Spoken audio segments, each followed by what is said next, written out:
Ang ating pong text ngayon ay matatagpuan sa Luke chapter 5, no? Luke 5 verse 12. Luke chapter 5 verse 12. No?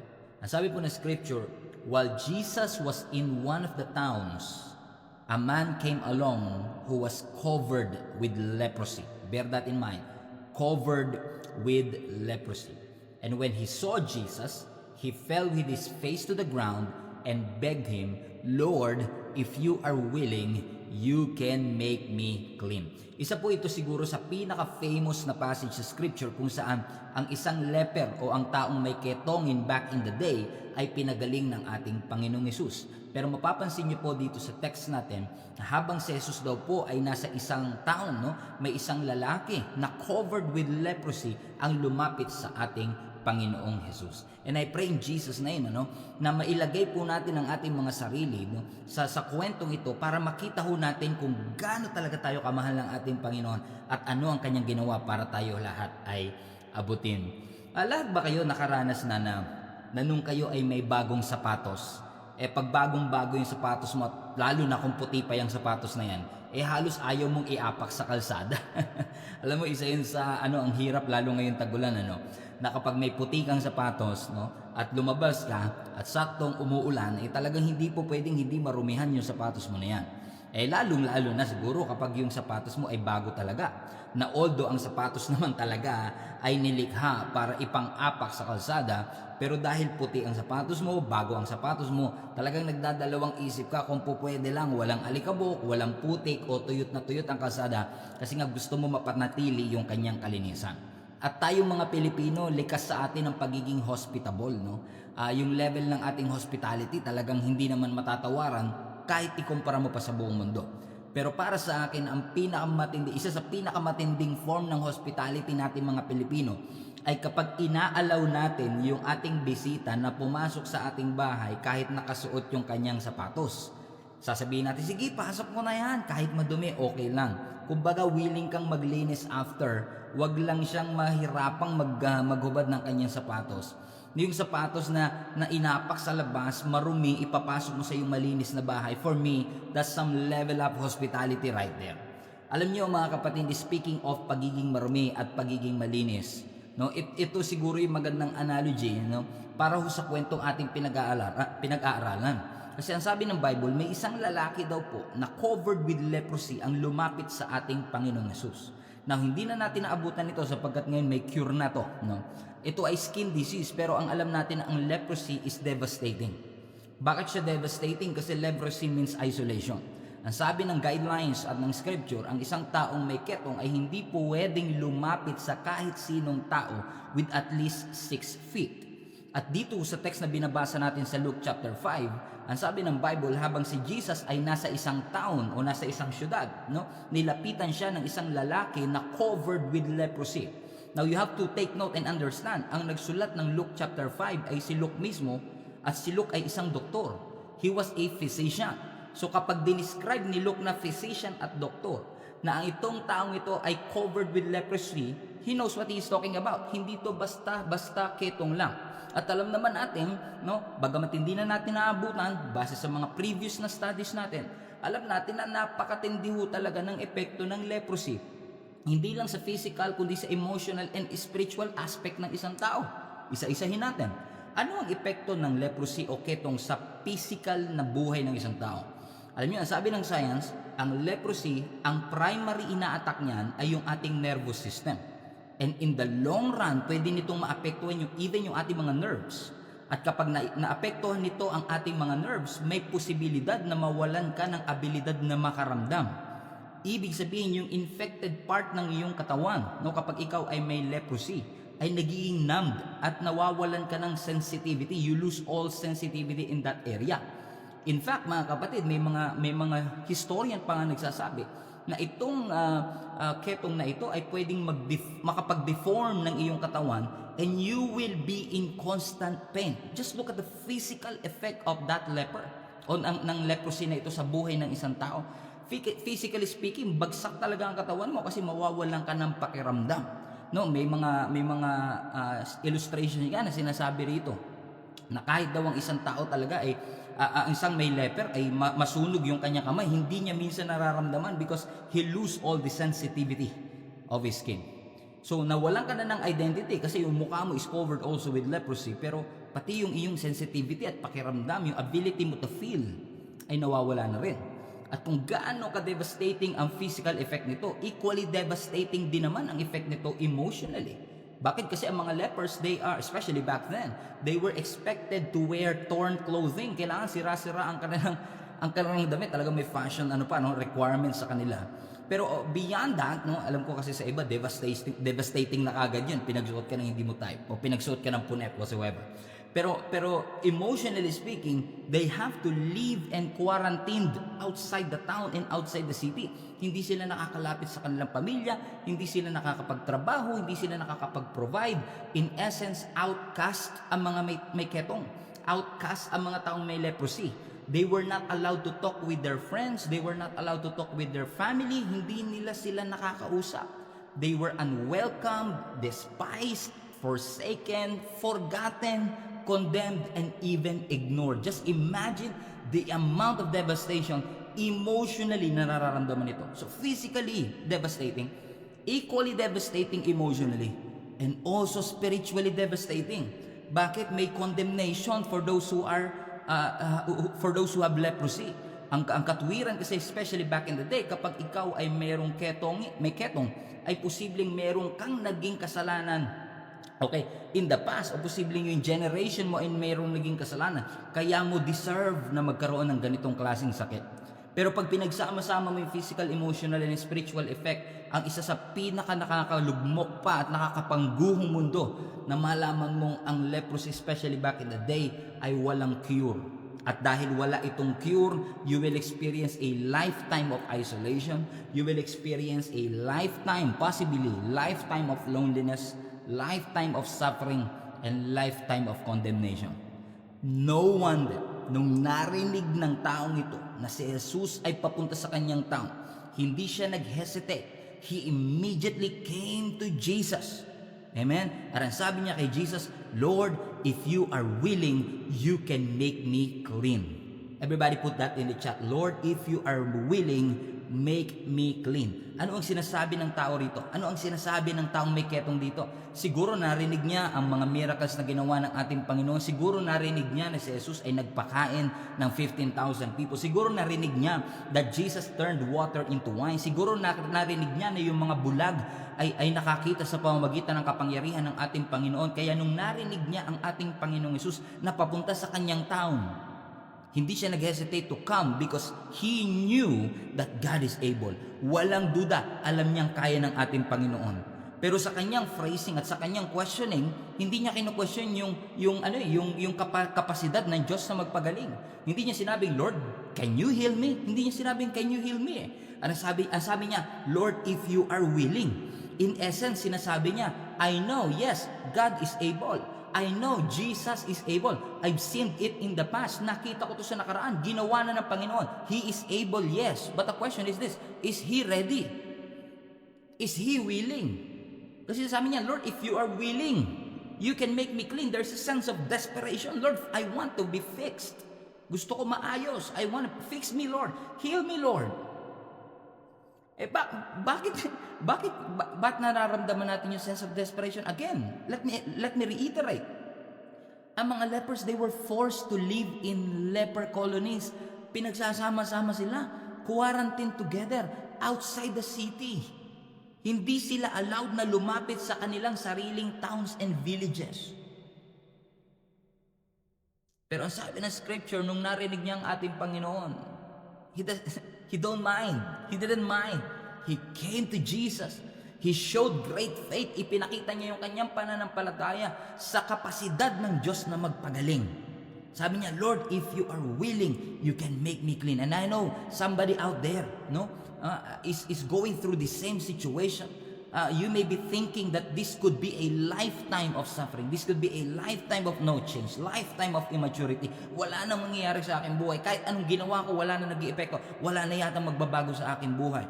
But never, ever doubt the capacity of God to do something in your life. Kasi katulad ng lalaking ito, wala siyang duda sa kapasidad ng Panginoon. Although duda siya, ready ba ang Panginoon? Willing ba ang Panginoon? Parang sinasabi niya, Sir, if you want, kung gugustuhin mo lang, you can make me clean. It's not a question of, can you do it? I know you can, but are you willing? Ang sabi ng verse 13, Luke chapter 5 pa rin, sabi ng scripture, nung narinig ito ng ating Panginoong Jesus, Jesus reached out His hand, and touched the man, and Jesus said, I am willing, be clean. And immediately the leprosy left him. Wow! Walang humahawak sa kanya. He is facing a lifetime of isolation. He is facing a lifetime of sadness, outcast, not allowed to come close to his town and villages. Naninirahan siya kasama ang mga kapwa niyang may leprosy din. Pero nung tumawag siya sa ating Panginoon, Jesus reached out His hand and touched the man. Hold on a second. Alam kong alam niyo na to, but in case you missed, hindi allowed ang mga so-called clean na humawak sa mga leper na unclean. Marumi sila eh. But Jesus touched him. Hinawakan siya ng ating Panginoong Jesus. What a great news mga kapatid, na si Jesus ay hindi nag-hesitate na tulungan ng taong ito. Na kung ikaw man ay nakakaranas sa matinding pagsubok, hindi mag-hesitate ang Panginoon na tulungan kang ayusin ang iyong pamilya, tulungan kang ayusin ang iyong karir, tulungan kang ayusin yung visa na yan, yung mga work requirements na yan, yung mga examinations na yan. Jesus will not hesitate to help you. Nakita ng Lord ang pangangailangan at tinulungan niya ang taong ito without prejudice. Habang ang iba hinuhusgahan siya, Jesus helped him without prejudice. Jesus did what men cannot do. He touched the leper. Ibig sabihin mga kapatid, I don't know who is this for. This is a word for somebody. Hey, Jesus have the will to make you clean. Merong kalooban ng Lord. Meron siyang willingness na ibigay sa iyo yung para sa iyo. May willingness ang Diyos na hipuin ka, na proteksyonan ka, na i-deliver ka, na mag-provide sa iyo, mag-protect sa iyo. Jesus have the will to make you clean. Merong kalooban ang Diyos na gawin yung para sa iyo. But one thing that I find interesting mga kapatid, na gusto ko lang i-emphasize dito, is that, watch this, ang sabi ng Bible, let's read that again. Jesus reached out His hand and touched the man, and He said, I am willing. Now, question, pwede bang ang ginawa ni Jesus, pinagaling niya muna yung lalaki bago niya hinawakan? Pwede? Kasi nga, kapag hinawakan ito ni Jesus, ayon sa mandate ng law, pwede siyang maging unclean, pwede siyang maging marumi, at maging si Jesus ay maging outcast din. So para safe, pagalingin muna natin ito, kasi nakita naman natin ang ating Panginoong Hesus, di ba? Magsalita lang siya, gumagaling eh. Doon nga sa anak ng centurion, if you remember, di ba? Sabi ng script, sabi nung centurion mismo, hindi mo na kailangan pumunta, Lord. Alam ko na meron kang capacity to heal my daughter. Oh, tignan mo, your servant rather. Oh, kung siya nga naniniwala siyang ganun eh. No, alam natin at ginawa na yan ng Panginoon. Hindi niya na kailangan hawakan, hindi niya na kailangan puntahan. Magsalita lang ang ating Panginoong Hesus, pwede nang gumaling. At pupwede dito sa story na ito na talagang pinagaling muna niya ang may ketong bago niya hinawakan. But instead, hinawakan muna ni Jesus bago niya pagalingin. Ano mga kapatid, it really touched my heart. It warmed my heart. For me to be reminded that Jesus loves me. At yung love ng Lord sa akin ay hindi dependent sa dirtiness o cleanliness ko. Hindi ito nakadepende sa kalinisan o karumihan ko. God's love for you, my friend, is not dependent on how clean or dirty you are. Ang pag-ibig ng Lord sa iyo ay hindi dependent kung gaano ka kalinis, gaano ka karumi. So anumang season that you are in, nasaktan ka man, broke ka man, malungkot ka man, meron ka mang struggle in your life, meron tayong assurance na dahil sa pag-ibig ng Panginoon, kaya niya tayong iahon sa anumang sitwasyon that we are in. And if God would allow us to go through, sasamahan tayo ng Panginoon. But if not, He will heal us and deliver us from whatever things that we are going through. And I don't know who is this for. Hindi ko alam kung sinong kinakausap ng Panginoon. Alam ko na you are in pain. Alam ko that you are hurt. Alam ko that you are possibly broke or even sad. And you've been broke in one season of your life. But you should not stay hurt for the rest of your life. Alam kong broke ka in one season, but you don't have to stay broke for the rest of your life. Come to Jesus and allow Jesus to touch your situation. Kasi kapag hinipo yan ng Panginoon, hindi niya nakakailanganing maging perpekto muna ang sitwasyon bago niya ito gawa ng milagro. In fact, kapag hinawakan ng Panginoon, nagkakaroon ng transformation and change. And I know you've been sad in one season. Naging malungkot ka sa pagpanaw ng iyong mga sa buhay. Naging malungkot ka sa pagbagsak mo sa board exam. Naging malungkot ka sa naging sitwasyon ng inyong relationship. And you've been sad in one season. But you should not stay sad for the rest of your life. You should not stay in that pain forever. You don't have to stay in that brokenness forever. Magtiwala ka that God will see you through. And I know, I'm not giving you false hope. And I'm not saying na lahat ng ating pananalangin ay tinutugon ng Panginoon. Hindi ko sinasabi na lahat ng gusto natin ay ibibigay ng Panginoon. Pero ang sinasabi ko lang, manampalataya kang willing ang Diyos. At kung nakikita ng Diyos na para ito sa iyo at makakabuti ito sa iyo, hindi yan i-withhold ng Panginoon sa iyo. Because sometimes nahihirapan tayong manalangin at nahihirapan tayong manampalataya kasi gusto ang ini-expect natin once we pray and once we do all these things, lagi nandyan, yes, willing ang Panginoon. But sometimes the miracle is not really evident in our life when we say our amens after ng prayer. Pero patuloy ka lang manampalataya. Kasi ang faith, it doesn't always give you positive result, but it can always give you a positive outlook in life. At least after you pray, you know, nakikita mo yung puso ng Panginoon. Na yes, I am isolated. Yes, I am rejected. Yes, I am in pain. Pero willing ang Panginoon na ako i-deliver sa anumang sitwasyon that I am in. And at the right time, sa tamang panahon, naniniwala ako, gagawin ng Panginoon. And as I close, mga kapatid, nasabi dito ng Scripture, ang taong ito, amen, ay hinipo ng ating Panginoon at siya ay gumaling. Ang mandato ng law, ang mandato ng Old Testament, ang mga unclean, kailangan nilang mamuhay in isolation. But thank God for our Lord Jesus Christ. Yung maruming sapatos, pwede mo nang ipasok sa bahay. Because of Jesus, the dirty can now come inside. And that is a maximum level of hospitality right there. And maximum level of grace and love right there. Na kaya kang mahalin ng Panginoon na kahit meron tayong karamihan, kaya niya tayong i-welcome. Kasi alam natin that when Jesus touched our hearts and touched our situation, even the unclean will be made clean. Sa Old Testament, si Moses, naalala ninyo, nung nandun siya sa burning bush, sinabihan siya ng Panginoon, tanggalin mo yung sandalyas mo for this is a clean ground. This is a holy ground. You should respect it. And I believe we should. But in the New Testament, remember the prodigal son? The father wanted to bring the sandals back to his son's feet. Hindi tanggalin yung sandalyas, ibalik yung sandalyas. And I don't know who is this for. Lahat tayo may mga garbage and rubbish, may mga mistakes and imperfection tayo sa ating buhay. But let me just remind you this, when you start to encounter Jesus, you will be changed and transformed by our Lord. Nakita na natin yan nangyari sa mga kasama natin dito sa Link Up Group. Nakita na natin yung naging evident sa mga kasama natin sa ating simbahan na once na na-encounter, hindi necessarily pumasok sa church. Pero once na na-encounter, pwede ka kasing pumasok sa church building pero hindi mo ma-encounter ang ating Panginoong Jesus. But once you enter into God's presence and when you encounter Jesus Christ, and I hope you encounter God today, you will be changed and transformed forever. The Bible says, mga kapatid, immediately the leprosy left him. Immediately he was whole. Immediately he was clean. Immediately he was healed. How did that happen? Paano nangyari yun? It should be a lifetime of isolation. It should be a lifetime of suffering. And yet, Jesus took it away. Immediately, the leprosy left him. Bakit? Jesus is supreme. Jesus is sovereign. Ang Diyos mo makapangyarihan. Walang duda sa kapangyarihan at kadakilaan ng Panginoon. Wag na wag mong pagdududahan yan. Wag na wag mong pagdududahan ng kapangyarihan ng Panginoon. You cannot limit what God can do. Ask God right now. I don't know who you are. Maaaring hindi kita kilala. Maybe somebody invited you right now.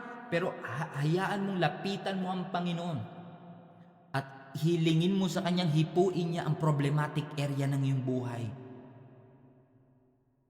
Based on this context, Jesus is willing Never doubt His willingness to heal. Never doubt His willingness to provide. Never doubt His willingness to protect. Because God, the Supreme, the Sovereign, the King of Kings, the Alpha and the Omega, is willing to do it for you. Father, we thank you for this wonderful opportunity for us to be reminded of your greatness and sovereignty. Supreme ka nga po talaga. Pero alam mo, Panginoon, wala kami maitatanggit, maitatago. Maraming problematic area ng aming buhay, and we want and we need you, Lord God, to come and touch these problematic areas of our lives. And I pray, Lord God, in behalf of the whole global family of our church, hipuin niyo, Panginoon, ang aking mga kapatid na ito. Hipuin niyo, Panginoon, yung mga problematic area ng kanilang buhay, and allow your Holy Spirit, Lord God, to be with us, and let your anointing flow, and let that change, let that healing, let that protection, guidance, Lord God, and deliverance will come upon us right now. At ang bawat isa sa amin, Panginoon, will experience your love and your grace. Hindi ko po alam, Lord God, kung sino-sino ang aking mga kapatid na sa tingin nila they are facing a lifetime of sufferings, lifetime of poverty, lifetime of inefficiency, lifetime of procrastination. But right now, Lord Jesus, we come to you. We know if you are willing, you can make us whole. You can make us clean. Touch, Lord God, our hearts. Touch, Lord God, the problematic areas of our lives. Because we believe nothing shall be impossible to you. All glory, Lord God, belongs to you. In Jesus' mighty name we pray. If you receive it right now, say amen. Amen. God bless you.